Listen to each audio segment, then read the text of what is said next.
আজকে ওয়েদারটা অনেক সুন্দর, এই ওয়েদার মধ্যে যদি চা হতো তাহলে ভালো হতো। এসনে একটা চা নিয়ে তো আমার জন্য। কে কে তোমার চা বানাই দেবো? আমার শরীর খাবে, আমি পারবো না। আরে চা বানাই দে, অসুস্থ হলে কি হয়েছে, বানাই দে এক কাপ চা আমাদের। এই ওয়েদারে চা খাওয়ার মজাই আলাদা। আমি পারবো না, আমার পক্ষে সম্ভব না এই অসুস্থ হয়ে আর চা বানাই দেবো। আর বোন বানাই দে। ঠিক আছে, বানাই দিতে নাও ভাইয়া চা। তো তোর কি অসুখ হয়েছে? হ্যাঁ, তুই চা বানাই দিতে পারতাস না আমারে? অসুখ কি তো?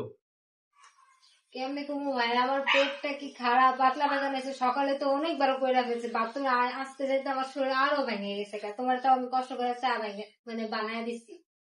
পাতলা পায়খানা কয়বার হয়েছে? কেমন ভাবে হইতেছে তো? কি বলবো, সকালবেলা থেকে অনেকবার হয়ে গেছে। কেমনে বলি, কিসের মতো কিভাবে বলি, এই তোমার চায়ের মতো পাতলা।